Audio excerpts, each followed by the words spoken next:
The Class 66 is by far the most common freight locomotive in the UK, and probably the most recognisable too, with its sharp boxy look often being called a shed, along with the Class 59, and their iconic engine sound, thanks to their giant two-stroke engine. So, how did this happen? Why are these locos absolutely everywhere?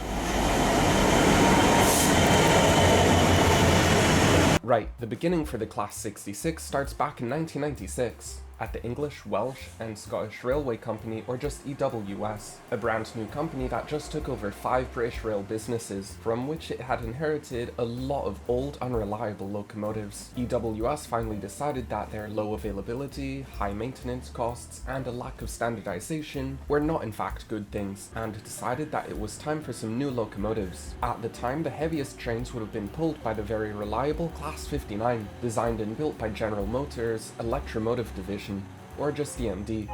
However, there were only 15 Class 59s, and only 5 of them were owned by EWS. Definitely not enough for all of their operations, so EWS went to EMD. Can you make a new loco, please? I'll take 250. And EMD came up with the Class 66. The Class 66 was like a Class 59, with the same body shell, but a larger and much more powerful engine. EWS ordered 250 of these at a cost of £350 million. Then 2 years later, in 1998, the first Class 66s started arriving from the US, although they were built in Canada. But not everyone was happy about their arrival, as the 66s meant the end for a lot of older locomotives, including the 31, 33, 37, 47, 56, 58, and 60. Well, nobody who mattered wasn't happy anyway. If you're enjoying the video so far, make sure to subscribe so you don't miss out on new videos. And we've also got a Discord server if you like talking about trains or anything else. Links in the description for that. Anyway, back to the sheds. The huge success of the 66 soon started to catch the attention of other freight operators. Ooh, I want 66s. Actually, I want more. Another 15, please. In March of 1999, Freightliner received their first 5 locomotives and ordered another 15 right away, immediately after beginning to see huge improvements. The locomotives had twice the fuel range compared to the older locomotives, and were available for service 98% of the time, and with around 70,000 miles between failures, these trains were outperforming the previous locomotives by far. In fact, the improvements were so big that many smaller operators wanted to get in on this too, including GB Railways, soon to be GBRF. 7 sheds, please.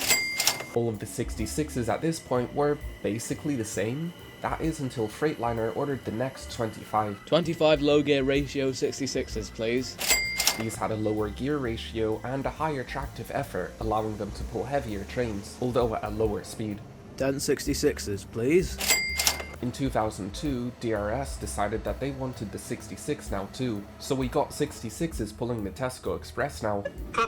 Later in 2002, the International Union of Railways decided that emissions were in fact bad, something that diesel locos tend to make a lot of.